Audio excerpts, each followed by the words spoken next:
La guerre en Ukraine, on y vient donc avec ces images qui nous arrivent du Donbass, regardez, et qui permettent une nouvelle fois de mesurer la violence des combats qui s'y sont déroulés et surtout l'état de dévastation de la région. Image prise dans la petite ville de Marinka, 10 000 habitants avant la guerre. On est au sud de Donetsk et on voulait absolument vous montrer ces images de drone ce soir, juste avant d'accueillir notre invité de 22h50. Bonsoir Piotr Tolstoï. Bonsoir, bonsoir. Merci à vous d'être en direct avec nous. Vous êtes le vice-président de la Douma, l'Assemblée russe, en direct de Moscou avec nous ce soir. Ces images, Piotr Tolstoï, de désolation pour nous rappeler la folie de cette guerre que vous avez déclenchée il y a quasiment un an. Pourquoi vouloir raser une ville comme celle-là, Piotr Tolstoï? Personne ne voulait raser aucune ville. Le problème, c'est que avec l'aide occidentale, aujourd'hui, les Ukrainiens ont des vraies pertes. Déjà, ils ont perdu une centaine de milliers de soldats et les combats qui se déroulent sur Donbass prouvent encore une fois que cette attitude européenne, soi-disant solidarité avec l'Ukraine, amène des nouveaux morts dans cette région et dévaste les villes. Donc, moi, malheureusement, je ne peux pas voir l'image, mais j'ai vu ces villes par mes propres yeux quand j'ai été à la ligne du front. Et donc, je peux vous dire que déjà, il y a tout un effort pour renouveler ces territoires. Par exemple, dans Mariupol, qui récemment était comme cette image que vous avez montrée. Aujourd'hui, il y a une centaine de maisons, des nouveaux logements qui ont été construits par la Russie. Vous avez rasé Mariupol et vous récupérez Mariupol derrière anéanti. Et vous avez beau jeu derrière de dire, regardez, on reconstruit. Enfin, c'est le pompier pyromane. Oui, bien sûr. C'est tout à fait normal parce que malheureusement, à cause de votre aide et à cause de votre soutien, la guerre dure déjà un an. Nous, on a le temps devant nous. Mais pour vous, j'ai des doutes que vous avez autant de temps devant l'Europe avec la solidarité. On va en parler ce soir, Piotr Tolstoï, évidemment. Il y a du monde en plateau, vous ne les voyez pas non plus, vous allez les entendre. Il y a du monde en plateau, vous le savez, pour vous interroger. Je salue Elsa Vidal, qui est arrivée avec nous, rédactrice en chef de la rédaction langue russe de RFI. Guillaume Ancel, qui est là également, ancien officier de l'armée française, écrivain et auteur d'un casque bleu chez les Khmers rouges aux éditions des Belles Lettres. Merci Guillaume d'être là. Sergei Girnov est là aussi, ancien officier du renseignement du KGB, auteur de L'Engrenage, Que veut Poutine, aux éditions Albin Michel. Michel Goya, que je salue. Bonsoir Michel, notre consultant en défense. Ulysse Gosset est là également. Merci Ulysse d'être là. Piotr Tolstoï, je reste sur les images que l'on a vues à l'instant de Marinka et également sur ce que vous disiez sur les morts, sur les victimes. Alors vous allez sans doute contester ces chiffres, mais les Occidentaux, les Norvégiens notamment, l'armée norvégienne, ces dernières heures, estiment que cette guerre a déjà fait 180 000 morts ou blessés côté russe, 130 000 côté ukrainien, en comptant les victimes civiles. Pour quel résultat un an après, Piotr Tolstoï? C'est une boucherie pour rien. Non, pas du tout. C'est pour la victoire dans cette guerre. Mais vous me permettez d'avoir les doutes sur l'information de la marine norvégienne. C'est un peu étonnant qu'ils sont autant au courant de tout ce qui se passe en Ukraine, parce que Norvège est quand même un peu éloignée. Mais il faut que je vous rappelle que durant 8 ans avant le début de l'opération spéciale russe, les Ukrainiens ont bombardé Donetsk et la région de Donetsk pro-russe. Durant 8 ans, ils ont dévasté les villes et les villages. Et ce n'est pas les Russes qui ont commencé cette guerre, c'est les Ukrainiens qui ont commencé cette guerre. Et malheureusement, aujourd'hui, vous ne voyez pas ce qui s'est passé avant. Piotr Tolstoï, les pro-russes sont allés voler des terres aux Ukrainiens. Qu'est-ce qu'il vous faut de plus pour déclencher une guerre? Écoutez, voler des terres, c'est pas la même chose que voler les vies humaines. À mon avis, pour vous et pour moi, les vies humaines sont beaucoup plus importantes. J'espère que cette guerre va terminer, j'en suis sûr et certain, par notre victoire. Mais plus vous aidez à l'Ukraine, plus long sera la guerre, plus on aura des victimes. Ça, c'est clair pour nous et pour vous, malheureusement, non. Elsa Vidal, je vous vois déjà réagir au propos de Piotr Tolstoï. Oui, oui, bah, effectivement, il y a beaucoup de choses à dire. Bonsoir, monsieur.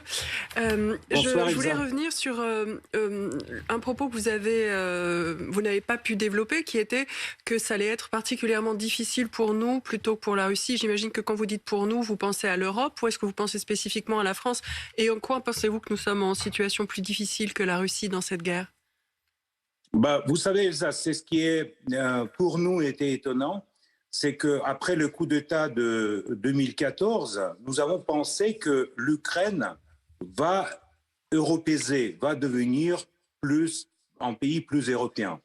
En revanche, on voit que les pays de l'Europe, les pays qui font partie de l'Union européenne, passent à l'ukrainisation. Donc le processus est à l'envers, parce que vous êtes en train de perdre votre souveraineté. Toutes les décisions sont prises à Washington, notamment les décisions à fournir les chars allemands doivent être adoptées à Washington. Vous avez en crise économique, et récemment sur le plateau on a parlé des grèves, mais c'est que le début parce qu'il y aura encore une crise énergétique derrière pour l'hiver prochain. Et donc le troisième trait de cette ukrainisation de l'Union européenne, c'est, si vous me permettez, un peu les déclarations politiques du style carnaval, un peu rigolo, mais en même temps très dangereux pour l'Europe. Parce que quand les Européens disent pas de négociation avec les Russes, on va gagner sur le terrain, j'aimerais bien encore une fois vous rappeler que sur le terrain, 2 fois, l'Europe a perdu à les Russes. Une fois en 1812, quand les Russes étaient à Paris, l'autre fois en 1945, quand les Russes étaient au Berlin. Donc, c'est pour ça que je dis que c'est des problèmes pour l'Europe. Plus vous insistez dans votre solidarité avec l'Ukraine, plus vous aurez des problèmes dans le futur proche. On va parler de cette solidarité. On pourrait relever tout ce que vous dites, évidemment, quand vous parlez notamment du coup d'État de 2014 et de la révolution de Maïdan, que visiblement vous n'avez pas digéré, ça on le savait, et vous continuez à parler de coup d'État. Guillaume Ancel. Oui, une question, si vous voulez bien, ce soir. Est-ce que vous pouvez nous expliquer le rôle de Prigojine et de la milice Wagner, cette société de mercenaires et de repris de justice? Vous en avez besoin pour faire la guerre en Ukraine? Votre armée ne suffit pas, elle est incompétente pour mener cette opération militaire spéciale au point que vous ayez besoin de cette société? Écoutez, Guillaume, le rôle est le même que les mercenaires américains, par exemple, qui sont aujourd'hui en Ukraine, les mercenaires canadiens, le régiment qui s'appelle Mozart. J'espère que vous, comme un militaire, avec l'histoire, vous connaissez un peu ce qui se passe sur le terrain. Et aujourd'hui, je peux vous dire que Wagner est en train d'éliminer des centaines de mercenaires polonais qui font la guerre contre les Russes en Ukraine. Donc, je crois qu'il faut être très prudent parce qu'au moment quand il y a cette implication des citoyens de l'Union européenne dans la guerre contre la Russie, quand il y a l'implication par le fournissement de chars, des armements en solidarité avec la pauvre Ukraine, vous êtes sur la glace assez fragile. Parce que Piotr Tolstoï, d'abord, en termes de proportion, la présence de mercenaires occidentaux, comme vous le dites, je pense, n'a rien à voir avec, pour le coup, les milliers, les dizaines de milliers de soldats enrôlés ou soldats ou combattants enrôlés par Wagner. Et simplement, je voulais vous raconter une histoire ce soir, qui était racontée par le Figaro ce matin, histoire publiée ce matin. Ça se passe en Russie, évidemment. Stanislas Bogdanov, je ne sais pas si vous en avez entendu parler, jeune homme condamné à 23 ans de prison pour avoir torturé et assassiné un magistrat russe à coups d'haltère dans la tête. C'est précis. 23 ans de prison, il en a fait la moitié avant d'être enrôlé dans la milice Wagner et de retrouver aujourd'hui la liberté après avoir combattu pendant 6 mois. Comment est-ce que vous pouvez accepter cela? Vous, le vice-président de la Douma, vous êtes là pour faire la loi en Russie. Comment est-ce que vous pouvez accepter, de céder à un individu comme Prigojine ce pouvoir-là de libérer quelqu'un, de le relâcher après avoir assassiné un magistrat? D'abord, il y a des différents cas de ces gens qui sont dans les régiments de Prigojine, mais ce n'est pas lui qui prend la décision. Nous avons la loi et c'est le président qui signe chaque document sur chaque condamné s'il est libéré. Les gens qui veulent défendre leur patrie avec l'armée, ils ont droit, comme par exemple les Canadiens, les Américains et les Polonais qui sont en train de défendre l'Ukraine. Mais là, on parle des Russes. Vous validez donc le fait qu'on remette en liberté quelqu'un qui a tué? Écoutez, il y a, je ne sais pas si vous connaissez, mais durant la guerre, les gens, ils tuent, oui, effectivement. Et mais là, c'était, vous comprenez très bien ce que je veux dire, c'était avant la guerre. L'histoire, le scoop de Figaro, c'est quelque chose pour moi tellement évident que je ne comprends pas votre étonnement. Ces gens-là, ils sont en train de défendre les intérêts de leur pays. Et s'ils le font bien, dans un an ou dans un an et demi, ils ont droit d'être libérés, c'est tout. Notre étonnement, Piotr Tolstoï, vient du fait que dans un état de droit comme le nôtre, ça ne pourrait pas se dérouler comme ça, et ça ne se déroule pas comme ça aujourd'hui. Mais je reprends, la question de Guillaume Ancel tout à l'heure, parce que vous n'y avez pas complètement répondu. Attendez, vous n'y avez pas complètement répondu. Est-ce que vous avez besoin de Wagner pour faire la guerre? Sur la Légion étrangère, chez vous. Vous ne connaissez pas les histoires en Afrique. Vous avez oublié Légion étrangère, les vous l'ignorez pas, puisque vous avez beaucoup travaillé avec la France. Démocratie en Afghanistan et en Irak. Pourquoi vous dites que je suis désolé, mais la Légion étrangère, ça fait partie de l'armée française. Ce sont des soldats d'origine étrangère, mais il n'y a pas de criminels de sang. Vous recrutez des criminels pour aller faire la guerre en Ukraine. Et donc ma question, c'est pourquoi est-ce que vous avez besoin d'eux? Vous ne sauriez pas faire sans eux? C'est ça, en fait, votre problème? Écoutez, avec eux, on est beaucoup mieux parce qu'aujourd'hui, la libération de Soledar et la libération de Artyomovsk, ça c'est les régiments de Prigojine qui ont fait ça, et donc ça a été reconnu par le ministère de la Défense. Est-ce que vous pouvez nous expliquer la relation entre le président Poutine et M. Prigojine, alors que j'entends par mes contacts au ministère de la Défense russe que la Défense aimerait bien écarter Prigojine parce qu'ils estiment que c'est une armée qui est totalement incontrôlable et qui en fait du tort à l'armée russe. J'ai du mal à comprendre la relation entre les trois. Écoutez, moi, je ne suis pas un expert dans les relations de M. Poutine. Vous n'êtes pas vice-président de la Douma, par hasard? Je suis vice-président de la Douma, donc j'ai été élu durant les élections, mais pas pour étudier les relations entre Poutine et Prigojine. J'ai connu M. Prigojine quand il a travaillé au Kremlin, et on a discuté très bien les recettes de la cuisine russe avec lui. Mais depuis, il a changé... Il aurait peut-être dû rester dans ses cuisines, en fait. Oui, mais il a changé un peu la cuisine, mais il est toujours très efficace. Ça, c'est clair. Malheureusement, si par exemple les gens du ministère de la Défense dont vous avez cité étaient si efficaces sur le terrain, il n'y avait pas la nécessité de Prigojine. Une question, toujours sur Prigojine. Bakhmout, ville qui n'est toujours pas prise par l'armée russe après des mois de combat. Est-ce que ce soir, c'est un échec pour Prigojine ou un échec pour l'armée russe? Non, c'est pas un échec, c'est un échec pour l'armée ukrainienne parce qu'ils ont déjà brûlé à Bakhmout plus de 40 000 soldats, et ça c'est une décision de M. Zelensky assez idiotique. Nous, on est en train d'encercler le Bakhmout, et dans les jours qui viennent, il sera pris, le Bakhmout.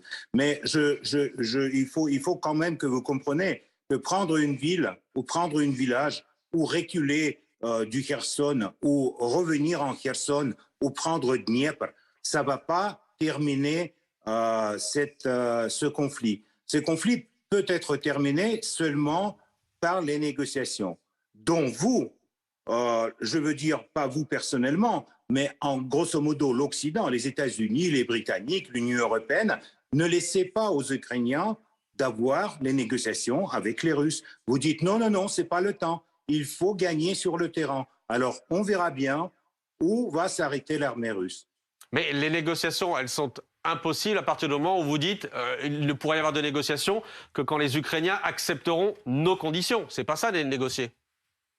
Non, on ne dit pas ça. Et si vous connaissez les négociations à Istanbul, qui ont été interrompues par M. Johnson et par les coups de fil de Washington, on a approché avec les Ukrainiens à une résolution du conflit. Mais malheureusement, on les a pas laissés de signer avec les Russes aucun document.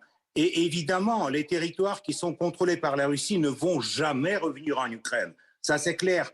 Plus long plus loin on est des négociations, plus difficile sera de négocier. Ça, c'est tout à fait clair aussi. Parce que quand nous serons à Kiev, ça serait inutile de mener des négociations, peut-être avec les Polonais, mais pas avec les Ukrainiens. Vous avez toujours, pardon Piotr Tolstoï, vous avez toujours ça en tête. Kiev, que vous n'avez pas réussi à prendre il y a un an. Vous avez toujours ça en tête. On a ça dans nos plans militaires. C'est pas les fantaisies. C'est ce que je veux dire. Qu'est-ce qui vous a empêché de réussir l'année dernière, alors que vous aviez l'avantage de la surprise? Pour l'instant, on va pas avoir les pertes colossales avec la résistance ukrainienne. On va aller petit à petit. Donc, vous inquiétez pas. Ça, c'est la tactique et la stratégie. Ah oui, donc vous avez perdu à Kiev il y a un an parce que vous l'aviez décidé. C'est intéressant. Et vous dites quoi des 700 000 Russes jeunes qui ont quitté le pays, en fait? C'est les estimations du FSB.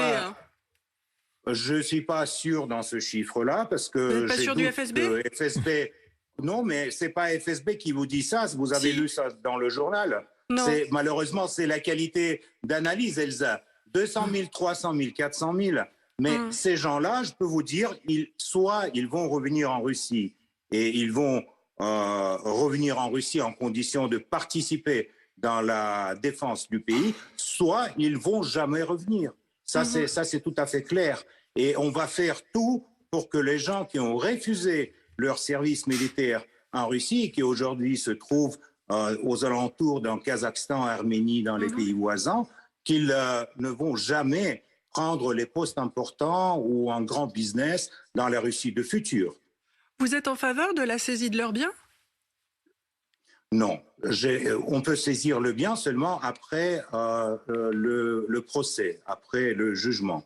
Pour ces gens-là, on ne fait pas un procès. Le seul truc, c'est que aujourd'hui, comme les citoyens russes, ils payent par exemple 13% d'impôt sur le revenu, mais après avoir resté 6 mois à l'étranger, ils vont payer 30% d'impôt sur le revenu. Donc pour eux, ça serait ça la différence. Piotr Tolstoï, question ce soir en direct sur BFM TV de Sergueï Girnov pour vous.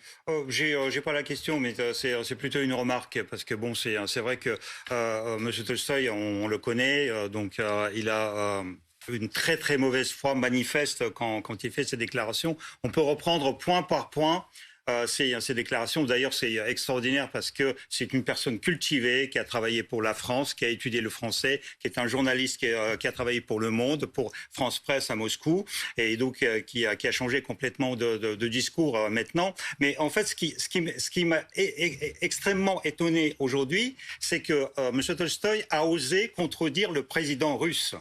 Et donc, est-ce que c'est un rébellion? Parce que le vice-président de la Douma, il a prononcé le mot de guerre, qui est interdit en Russie, pour lequel les gens vont en prison en Russie et sont condamnés à 7 ans de prison. Et M. Poutine dit, nous ne menons pas une guerre, nous menons une opération spéciale. Et M. Tolstoï, depuis toutes ses déclarations, parle de guerre. Ça, c'est la première chose. Et la deuxième chose, M. Poutine a dit, nous avons commencé cette opération spéciale pour ne pas conquérir les terres ukrainiennes. Et là, M. Tolstoï dit, on ne va pas arrêter cette guerre tant qu'on n'a pas conquis toutes les terres. Et ça, j'adore M. Tolstoï parce que normalement, si vous n'aviez pas l'immunité de la Douma, vous serez en prison normalement.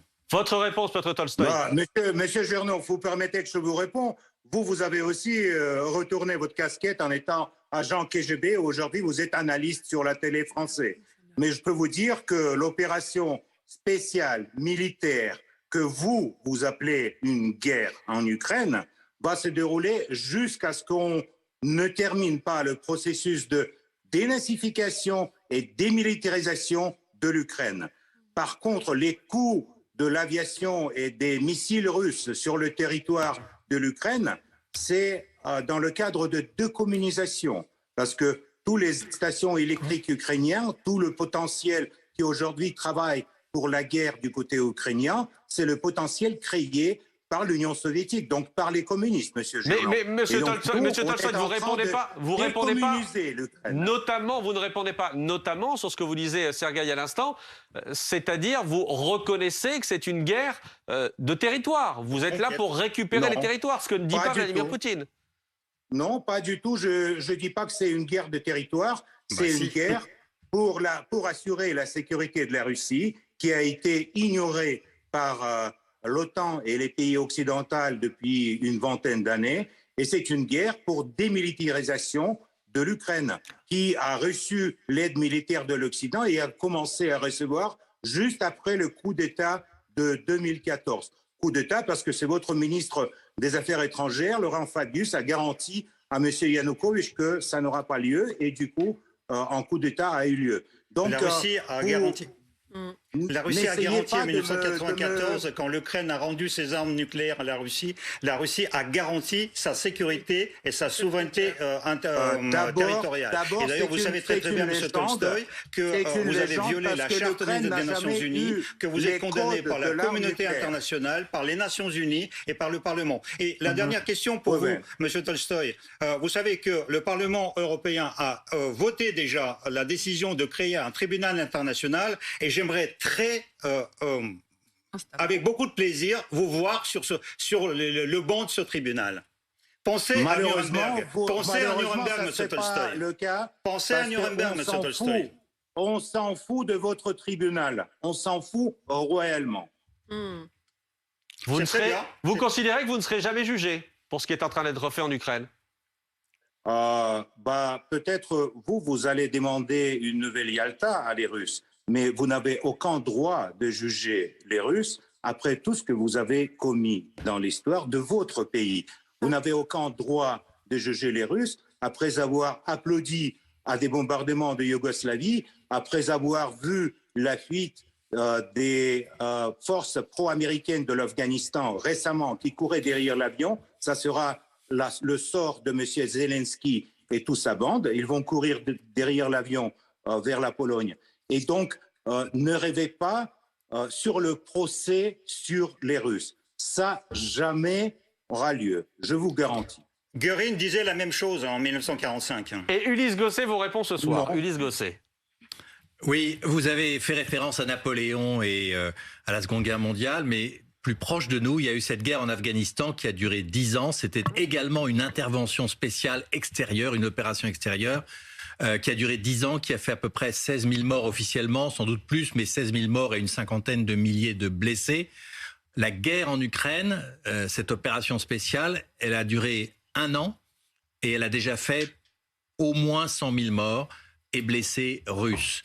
Alors, est-ce que cela, c'est pas un échec terrible que d'avoir voulu finalement lancer une opération dans un pays frère, entre guillemets, avoir tué autant d'Ukrainiens, puisqu'on parle également de 100 000 morts ukrainiens. Alors, on a vu les chiffres du général norvégien qui parle, lui, de 180 000 Russes morts et blessés. Est-ce que ça, c'est pas un échec terrible? Et sans parler de Nuremberg, est-ce que vous ne pensez pas que la société russe va demander des comptes pour avoir finalement tué autant de gens, des comptes au régime de Vladimir Poutine? Ulysse, d'abord, commençons par les faits, par les chiffres. J'ai des doutes que le général norvégien connaît les vrais chiffres. Donc, laissons les chiffres à côté. Deuxièmement, mais non, on ne peut pas laisser les chiffres de côté. Un général américain, le chef d'état-major américain, lui-même parle de 100 000 morts. Vous ne pouvez pas les nier, ces morts. Vous avez les idées américaines et les idées des généraux norvégiens. Je peux vous citer les généraux vietnamiens ou les spécialistes sud-africains. Mais donnez-nous vos chiffres alors. Donnez-nous vos chiffres, Piotr Tolstoï. Écoutez, nous, on n'a pas les chiffres ni des morts, ni des blessés actuellement récentes. Mais par contre, c'est ce qu'on a. On a les chiffres des Ukrainiens tués. C'est des centaines de milliers. Besoin de mobilisation alors. Mais pour terminer, pour répondre à votre question sur l'Afghanistan, la situation est tout à fait autre pour nous, pour la société russe et pour le soutien par les gens russes de l'opération spéciale qui est menée en Ukraine. Parce que pour la Russie, c'est une question de survie. C'est une question de survie et de préserver notre souveraineté géopolitique. Tandis que l'idée d'aller en Afghanistan, c'était l'idée un peu communiste de l'époque, de la direction russe de l'époque, de M. Brejnev, d'amener là-bas le régime communiste. Et d'ailleurs, en Afghanistan, les écoles et les hôpitaux construits par les soviétiques fonctionnent jusqu'à présent. Tandis que les Américains, quand ils ont fui de l'Afghanistan, ils ont laissé que le narcotrafic derrière eux.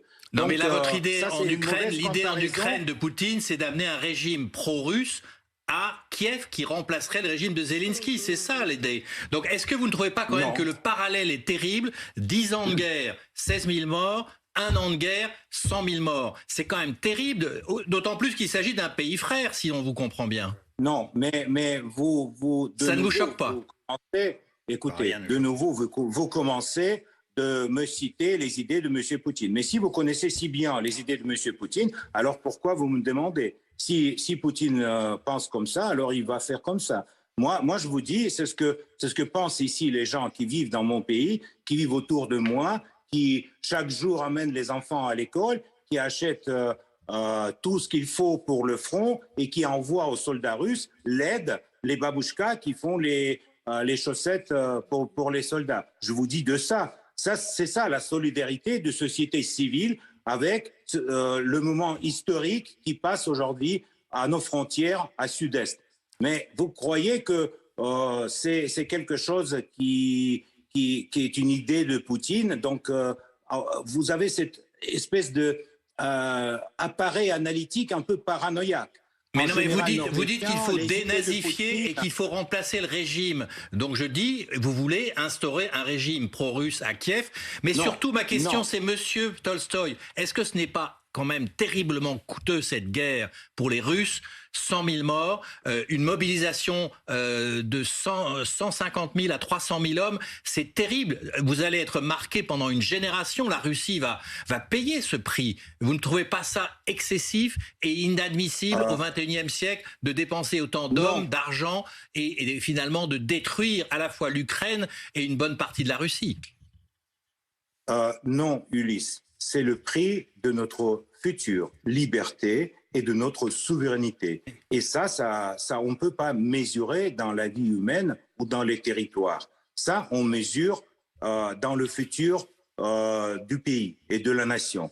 Si vous regardez aux yeux des Serbes que vous avez bombardés dans les années 90, jusqu'à présent, dans les yeux des Serbes, on voit qu'ils ont perdu la guerre. Les Russes n'ont jamais perdu les guerres comme ça. Et on va Les pas, Russes ont perdu ça des nous guerres. affecte pas les victimes. Bah oui. Oui, on a perdu les petites guerres avec le Japon et en Crimée, vous allez dire, mais les grandes guerres avec l'Europe, Afghanistan. comme celle-ci, La guerre de Crimée, comme vous avez celle-ci, perdu la on n'a guerre de jamais Crimée perdu. aussi. Vous avez perdu la guerre de guerre Crimée. Vous avez c'était perdu la une Première petite Guerre mondiale, vous avez c'était perdu une la guerre de petite Crimée. guerre. Attendez, colonel Oui, Goya c'était qui n'a une pas encore petite pris la guerre. parole. Colonel. Non, mais les guerres, vous en avez perdu beaucoup en réalité, bien sûr.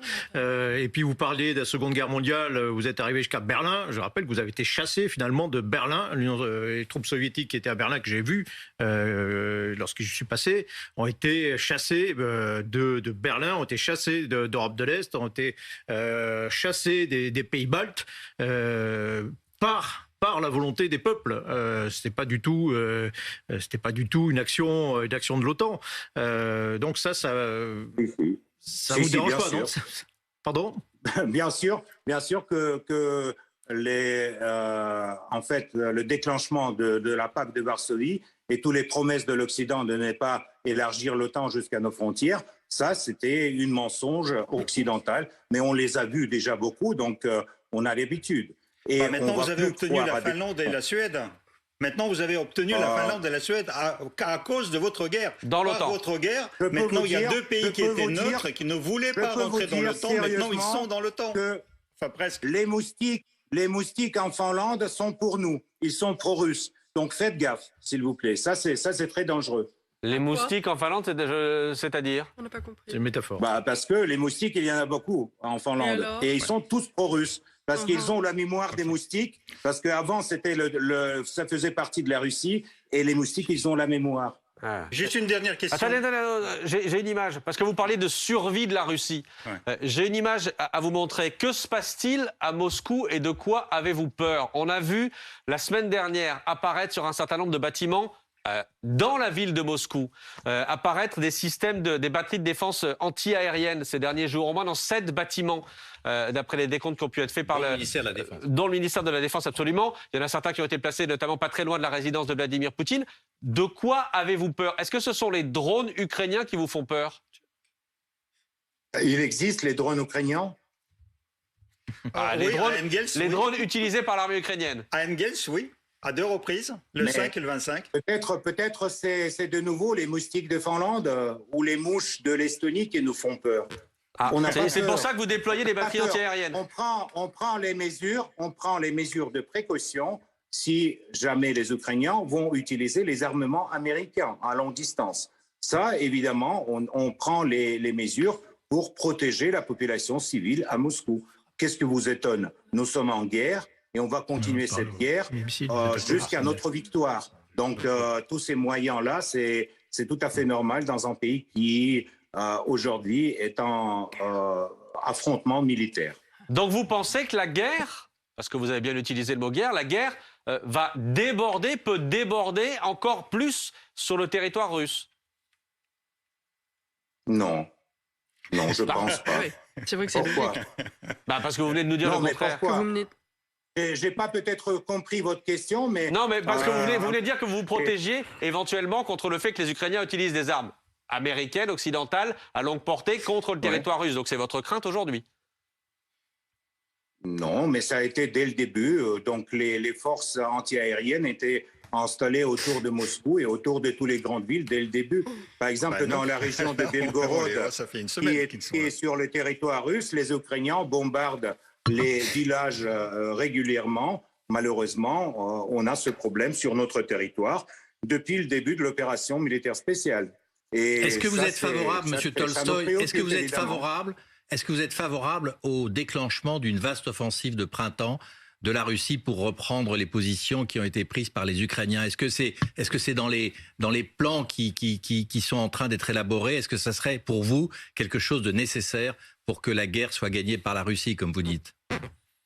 Pour moi, c'est nécessaire avant printemps, et pas seulement les territoires que l'armée russe a laissés aux Ukrainiens, mais Dniepr, Odessa, Kiev et les autres grandes villes.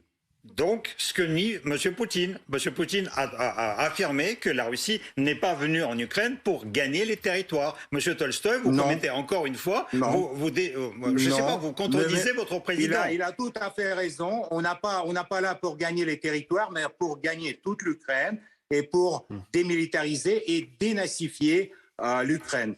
À un moment donné, on est en train de faire une décommunisation de l'Ukraine avec leur infrastructure énergétique, mais on va continuer. Monsieur Tolstoï, pour des raisons techniques, on va devoir couper quelques secondes avec vous pour relancer la machine. La publicité.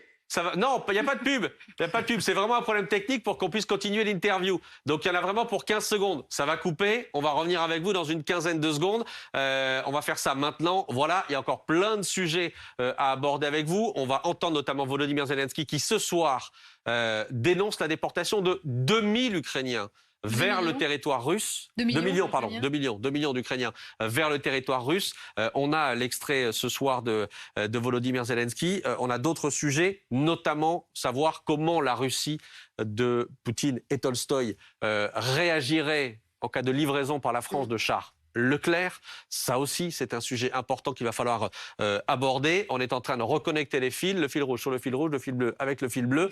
Ça devrait marcher dans une seconde. On va écouter, avant de retrouver Piotr Tolstoï, on va écouter justement ce que dit ce soir Volodymyr Zelensky sur la déportation de 2 millions d'Ukrainiens vers la Russie. Temporarily occupied by the Russian troops. Sur tout le territoire temporairement occupé par les troupes russes, le brigandage règne. Tout ce qu'ils n'ont pas détruit, ils le volent et l'expédient en Russie. Tout. Les Russes volent des céréales et des machines agricoles aux agriculteurs ukrainiens. Les occupants démantèlent les usines et envoient le matériel en Russie.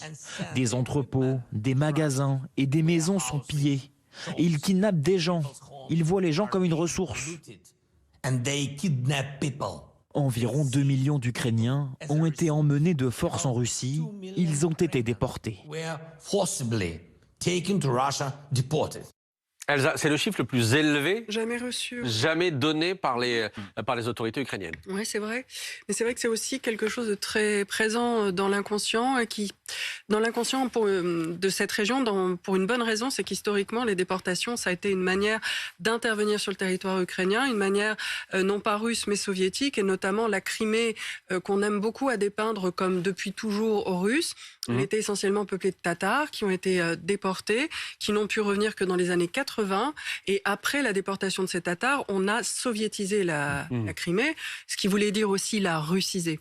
Donc la déportation, c'est une des techniques, effectivement, de la politique étrangère russe, et puis de ce qu'on appelait la politique des nationalités au sein de l'URSS. C'est vrai que ça avait été documenté, notamment des déplacements forcés qu'on peut apparenter à des déportations d'Ukrainiens passés par des camps de filtration. Il y a eu beaucoup de déclarations aussi sur des enfants ukrainiens envoyés de force en Russie, dont certains ont pu être rapatriés, à peu près 200, il me semble, qui ont été évoqués par la procureure ukrainienne. Guillaume Ancel. Peut-être que c'est l'aspect le plus odieux dans la déportation, c'est celle des enfants. Sous des prétextes sanitaires où tous les prétextes passent, la Russie a mis en place une captation des enfants qui, une fois qu'ils seront installés en Russie, ne seront plus traçables. Et de voler ces enfants à une société, je ne crois pas qu'on puisse commettre de crimes le plus ignoble. Ça me fait penser à ce qu'on a fait à d'autres époques contre les Indiens d'Amérique. Et je trouve ça parfaitement effrayant de se comporter de cette manière. Je croyais qu'on avait changé de siècle. Mais je m'aperçois que dans la Russie éternelle, on en est encore au kidnapping d'enfants. Piotr Tolstoï, on a retrouvé la liaison, on a rétabli la liaison pour reprendre cette interview. On vient d'entendre Volodymyr Zelensky qui dénonce ce soir officiellement la déportation de 2 millions d'Ukrainiens vers le territoire russe. Déportation forcée. Pourquoi commettre ce genre de crime au XXIe siècle ? D'abord, je n'y crois aucun mot de M. Zelensky.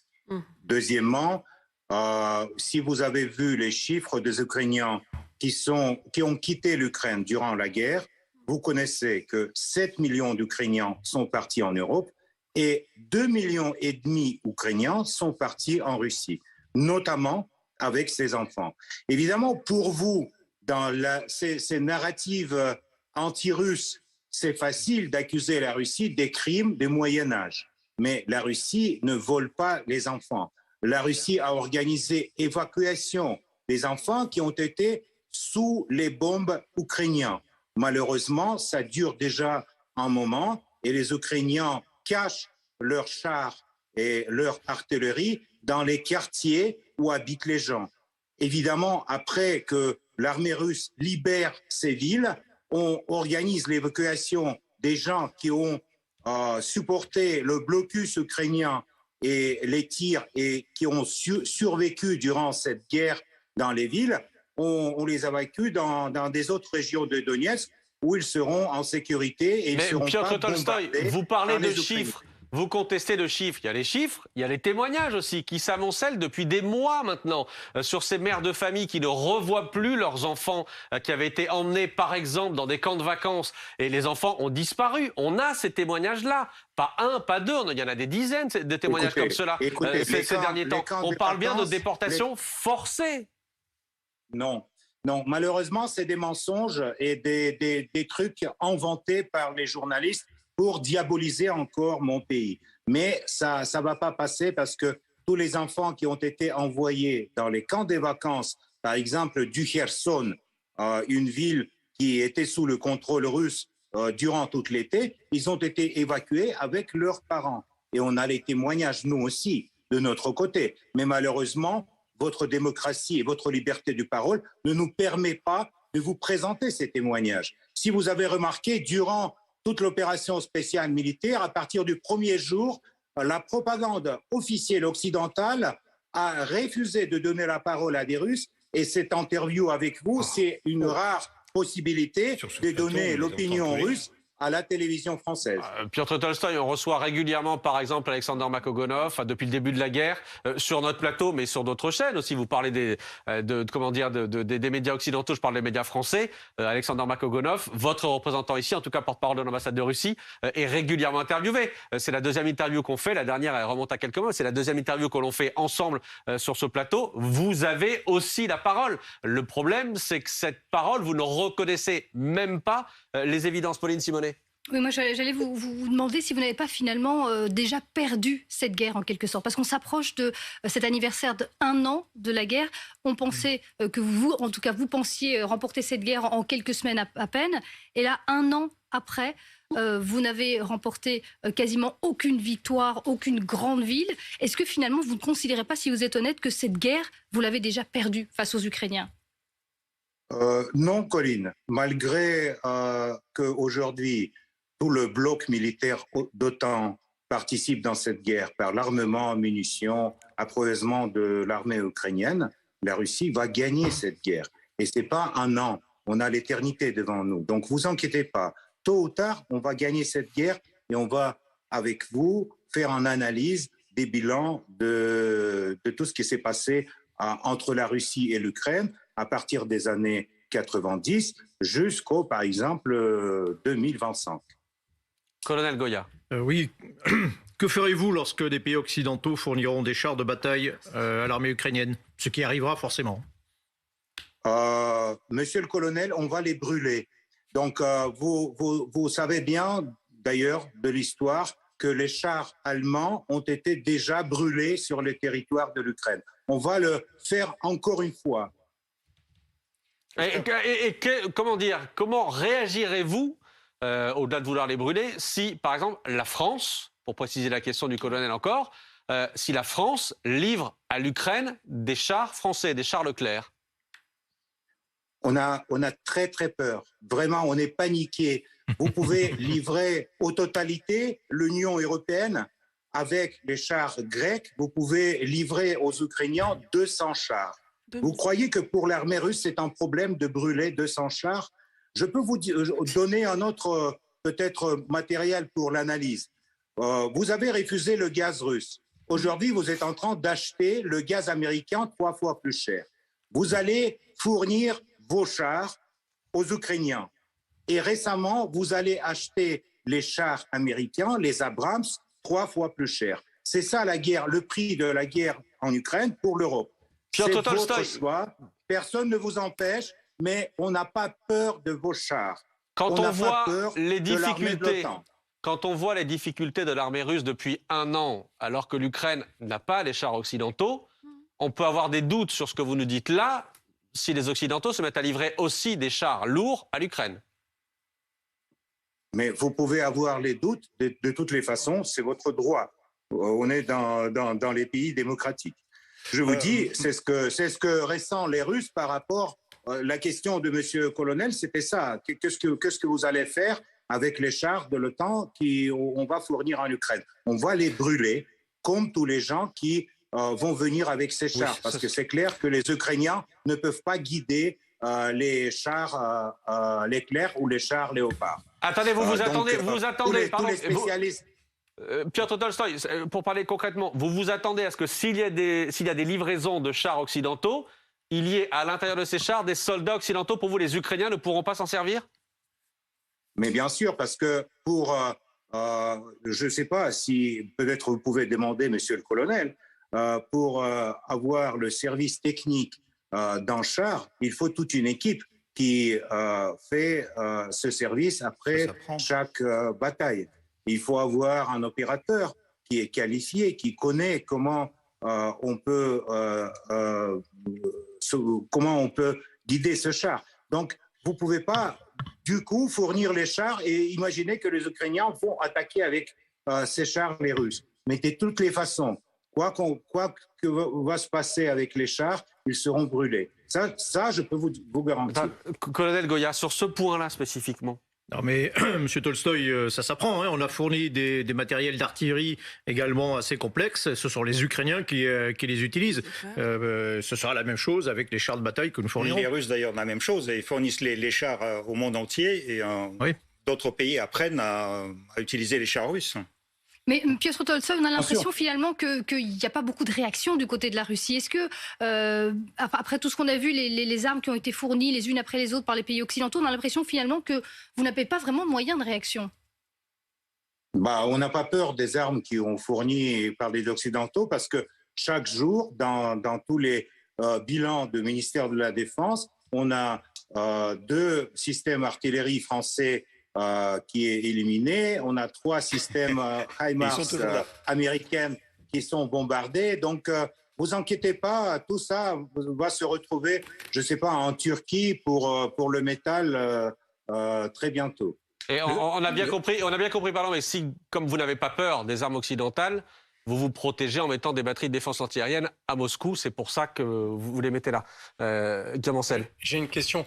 Je comprends pas, Piotr, la stratégie militaire du président Poutine. Il a accepté une campagne de terreur en tirant des dizaines de missiles pratiquement par jour contre soi-disant des cibles d'infrastructures énergétiques. Mais par exemple, le 14 janvier dernier, à Dnipro, c'est un missile Kh-22 qui a été tiré. Et vous le savez comme moi, c'est un missile qui a été retiré du service en 2007 parce qu'il est très peu précis et qu'il emporte une charge d'1 tonne qui fait des dégâts considérables. Et du coup, ce missile a fait abattre un immeuble complet d'habitation avec plus de 72 appartements. Il a fait au moins 45 morts. C'est ça le ciblage, la capacité de l'armée russe, ou c'est juste parce que vous avez même plus les munitions nécessaires pour pouvoir les guider sur vos objectifs? Écoutez, les histoires que les Russes n'ont plus de munitions, ça dure déjà des mois. Je n'ai pas dit ça, je dis pourquoi vous lancez un missile que vous savez complètement obsolète et qui va faire des destructions massives dans une ville. C'est comme ça que vous libérez une ville, c'est ça? Ok, permettez-moi de répondre. Alors, on n'a pas le déficit de munitions. On va tirer encore, on a beaucoup de missiles. Ça, c'est la première chose. La deuxième chose, vous avez demandé la stratégie de M. Poutine. Oui. Peut-être la stratégie de M. Poutine, c'est la stratégie pour ne pas que vous le compreniez. C'est ça la stratégie. Ah oui, ça c'est sûr qu'on le comprend pas. C'est clair que vous êtes déjà dans le vague. Et ce qui concerne cette histoire sur Dniepr, donc c'est la missile antiaérienne ukrainienne qui a abattu le missile russe sur l'immeuble. Ça a été reconnu même par les officiels en Ukraine. Donc, tous ces histoires que les Russes... C'est faux, je tiens à vous le dire, Piotr, parce qu'il y a un journaliste de Russia Today qui a essayé de me vendre cette histoire, cette sornette, que c'était un missile anti-aérien ukrainien qui avait détourné le Kh-22. Ouais. Sauf que si vous aviez un tout petit peu de connaissances militaires, vous sauriez qu'on ne sait pas intercepter un missile Kh-22. Donc, c'était même pas envisageable. Et quand vous avez tiré ce missile Kh-22, vous saviez que vous alliez commettre des destructions massives. Mais c'est très intéressant ce que vous dites quand vous expliquez que même Poutine a une stratégie incompréhensible, parce que je pense que globalement, le chaos de cette guerre, c'est à cause d'un tyran chaotique. Et quand je vois par qui il est entouré, je comprends qu'il n'y arrivera pas. D'abord, j'ai toujours le plaisir de vous entendre, mais si vous me permettez de finir la parole, ça serait très gentil. Donc, je vous dis que la stratégie militaire russe est construite de telle façon que ni Français, ni les Européens, ni les Américains ne le comprennent pas. Ça, c'est plus ou moins clair, et j'espère que vous avez eu le temps pour analyser l'absence de votre compréhension en stratégie. Ce qui concerne la missile ukrainienne qui a détourné la missile russe sur la maison, ça c'est une chose, pour nous en tout cas, prouvée. Vous êtes dans votre paradigme des mythes construits par la presse occidentale, vous pouvez rester dans ce paradigme. Mais je peux vous dire une autre chose qui peut-être va vous intéresser. Si la Russie visait les civils dans cette guerre, on était déjà plusieurs fois à Kiev. On a l'armement qui peut brûler des kilomètres de front en avant, mais on ne l'utilise pas justement parce que les Russes ne visent pas les civils dans cette guerre. 30 000 déjà victimes. 30 000 déjà victimes, Piotr Tolstoï. 30 000 victimes civiles, morts ou tuées, morts ou blessés, pardon. 30 000. 30 000. Minimum 30 000, Piotr Tolstoï. Mais vous sortez ces chiffres d'où? D'où dans votre Mariupol, tête pas la ville ces Mariupol, chiffres. vous l'avez 30 rasée. millions, 30 millions, 30 millions. Mais C'est- qu'est-ce Je vous que dis dites 30 000, je vous dis Qu'est-ce que vous 30 000. dites, 30 000? Petite Sergei question. Girlov, Vous Sergei prenez Girlov, ces ensuite Ulysse chiffres. Gosset. Sergei Girlov. Petite question, M. Tolstoï. Vous étiez tellement sûr que vous avez la force russe qui va bien évidemment détruire tout le temps et le monde entier. Où est-ce que Pas se tout trouve le temps, seulement les chars. Attendez, Seulement les chars en Ukraine. Laissez-moi finir de vous poser la question. Vous répondrez après. Ouais. Vous êtes fier de votre armement. Où se trouve votre char Armata que vous avez présenté pendant des années? Où se trouve ce char Armata sur les champs de bataille? Pourquoi M. Poutine a limogé M. Rogozine? Parce que justement, M. Rogozine n'arrivait pas à fabriquer les missiles, y compris Sarmat. Pourquoi M. Poutine a limogé son responsable de l'agence cosmique? D'abord, le départ de Rogozine n'a rien à voir avec les Sarmat. Sarmat, ils sont construits et ils sont aujourd'hui dans l'armée russe.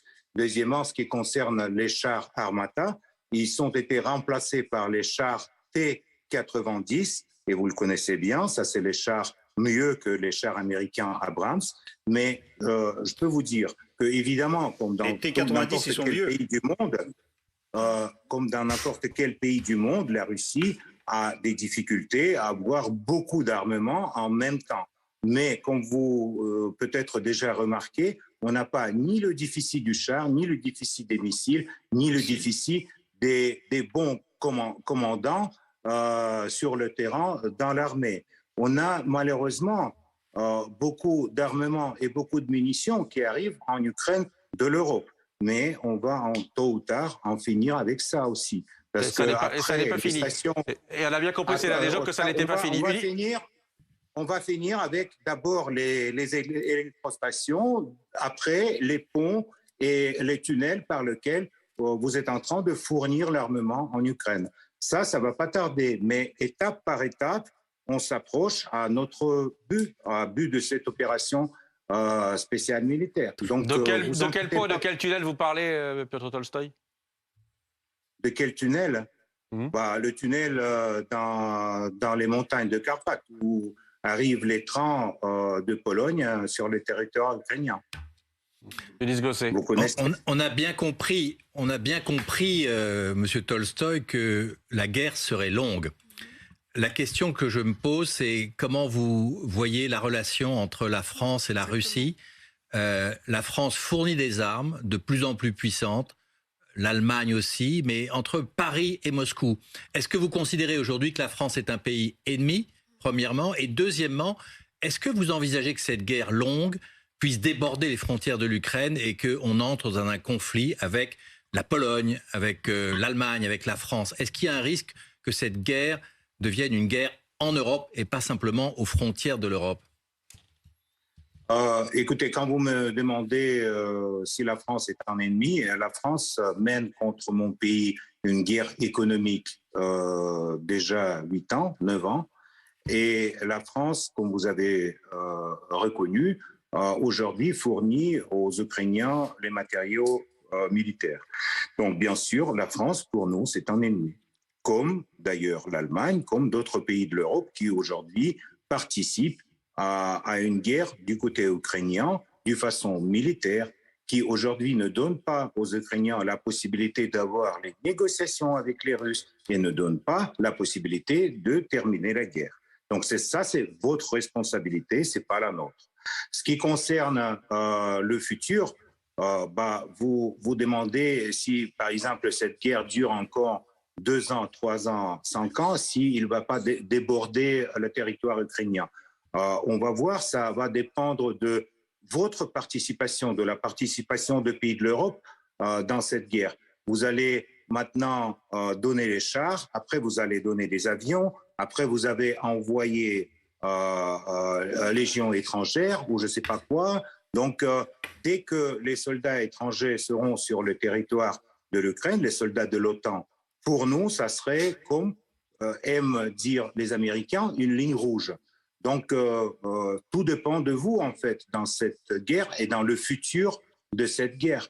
nous, on n'a aucun intérêt de continuer ça pendant 2 ans ou 3 ans. Ce que l'on voit, c'est que vos lignes rouges, elles ont beaucoup reculé, on- Piotr Tolstoï. Vos lignes rouges, elles ont beaucoup reculé. Quand on voit comment dire, la globalité de toutes les armes occidentales qui ont été livrées aux Ukrainiens, en réalité, vous ne pouvez pas réagir face à ça. Vous ne savez pas réagir face à ça. Là, aujourd'hui, vous nous dites que la prochaine ligne rouge, ce sera quand des soldats occidentaux viendront faire la guerre sur le sol ukrainien, ce qui n'est pas du tout prévu, évidemment. Mais si cette ligne rouge, si c'est votre ligne rouge aujourd'hui, avant ça, il y a beaucoup d'étapes, notamment en termes d'armement. Les chars, l'aviation, effectivement, vous-même vous le disiez, ça va en faire des armes contre vous. Non, mais quand vous dites beaucoup d'États, vous pensez que tous ces États, c'est les États de l'Union européenne, Grande-Bretagne, les États-Unis et Australie. Non, je parlais beaucoup d'étapes. Des étapes. Oui, Australie. Oui. Et donc, quand les gens ils se réunissent contre la Russie, pour nous, c'est pas quelque chose, c'est pas une nouveauté, c'est pas quelque chose très paradoxal parce que ça a été déjà dans notre histoire. Donc, nous sommes prêts.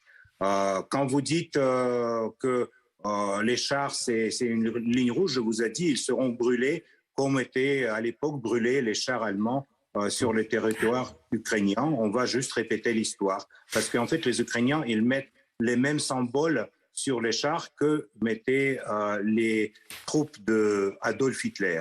Malheureusement, ils ne sont pas les nazis. Non. Ils mettent le même symbole, mais pour les Français, ils ne sont pas les nazis. Ils sont les victimes de la politique agressive de la Russie. Donc, on va éliminer tout ce public et on va s'arrêter à la frontière ukrainienne. Et on va regarder dans les yeux à des politiciens européens qui appellent sans cesse à accélérer la guerre et gagner la guerre sur le terrain. Donc, on va regarder à les yeux au monsieur Borrell ou à les autres grands politiciens qui aujourd'hui pensent qu'ils peuvent gagner la guerre contre la Russie. Et on va attendre leurs propositions sur le futur monde, sur la future sécurité européenne. Vous inquiétez pas, ça va venir très vite et on va pouvoir discuter ça dans votre studio. Qu'est-ce que vous pensez de la Turquie, puisque la Turquie, bien qu'elle n'applique pas les sanctions économiques, livre massivement des drones à l'Ukraine, il livre aussi des drones à l'Azerbaïdjan, alors que la Russie d'ordinaire défend l'Arménie. Pourquoi vous ne qualifiez pas la Turquie d'ennemi ? Ils sont très malins, les Turcs. Parce qu'ils n'ont pas osé exploser les gazoducs comme ça fait les Européens. Donc, vous ne répondez pas à ma question en fait. Pourquoi vous ne les blâmez pas pour les livraisons d'armes ? Pourquoi vous ne les qualifiez pas d'ennemis alors qu'ils livrent des armes qui permettent d'attaquer le territoire russe à l'intérieur et vous ne dites pourtant rien à Erdogan ? Parce que avec la Turquie et avec M. Erdogan, on a d'autres terrains de coopération, notamment coopération économique, importants pour nous dans cette période. Donc l'économie est plus importante que le militaire ? L'économie est plus importante que le militaire ? L'économie, c'est important, mais je dis que les Turcs, ils n'ont pas osé d'exploser les gazoducs. C'est ce qu'ont osé les Européens ou les Britanniques ou les Américains, je ne sais pas qui. D'ailleurs, vous ne savez pas qui a fait exploser le Nord Stream ? Non, moi, j'enquête pas. Vous non plus. Oui, M. Tolstoï, au fait, on a eu des preuves. Ça fait quand même plusieurs mois que vous annonciez la fourniture de preuves accablantes sur l'application britannique. C'est comme avec 30 millions des civils ukrainiens qui sont morts. On a dit 30 000. Vous savez très bien que j'ai dit 30 000. Vous pouvez répéter 30 millions, j'ai dit 30 000. Il n'y a aucun problème et je maintiens le chiffre. Monsieur Tolstoï, vous avez parlé d'économie. Vous avez dit la Turquie est un partenaire économique important. Bon, le volume des échanges entre la Russie et la Turquie est nettement inférieur à celui que la Russie avait avec l'Europe. Et en fait, vous avez provoqué les sanctions avec votre principal partenaire économique qui vous permettait de gagner de l'argent et en plus qui vous vendait tout ce que vous ne produisez pas. Est-ce que vous croyez que c'est quelque chose de sensé ? Mais ce n'est pas nous qui avons entendu les sanctions contre les Européens, c'est les Européens qui, après Washington et Londres, on entendait les sanctions contre la Russie. Et ce n'est pas votre décision, ce n'est pas une décision européenne. c'est la décision qui a été prise à Washington. Pour nous, c'est clair, parce que pour l'Europe, ça n'a aucun sens de mener une guerre économique contre la Russie. La Russie était le seul votre ressource pour rester comme la civilisation dans le futur monde. Il y a la Chine, les États-Unis, l'Europe aura pu être, mais malheureusement ne le sera pas, à cause de toutes ces décisions et notamment à cause de l'opération militaire en Ukraine. Mais ça, c'était votre choix. Nous, on était toujours pour la coopération avec l'Europe. Nous avons beaucoup de téléspectateurs, Monsieur Tolstoï, nous avons beaucoup de téléspectateurs qui, en vous regardant, se demandent si vous vivez sur la même planète que nous ou bien si vous n'êtes pas dans un monde parallèle. Non, c'est vrai, vous avez raison. On vit dans des planètes différentes parce que par les narratifs américains, par le mensonge que vous distribuez entre les téléspectateurs, notamment en France et en Afrique, vous avez complètement changé, vous avez détourné l'image du monde dans lequel vous êtes. Vous croyez que vous êtes le centre du monde, tandis que avec 75% des entreprises qui travaillaient en Russie avant le début de l'opération continuent de travailler. Ils ont juste changé leur juridiction. Il y en a la plupart du monde entier continue à coopérer avec la Russie et cette coopération aujourd'hui se développe beaucoup plus vite qu'à l'époque quand on avait la coopération avec l'Europe. On arrive au bout, Piotr Tolstoï. La vraie image, malheureusement, vous échappe parce que vous regardez dans le monde du votre coin européen. Mais je vous rappelle que le plus grand pays de l'Europe, c'est la Russie. Merci Piotr Tolstoï, merci à vous. Je suis obligé de vous couper, merci à vous. On arrive au bout de cette interview. Merci d'avoir été notre invité ce soir. Merci à tous les 6 d'avoir été avec moi ce soir pour cette interview.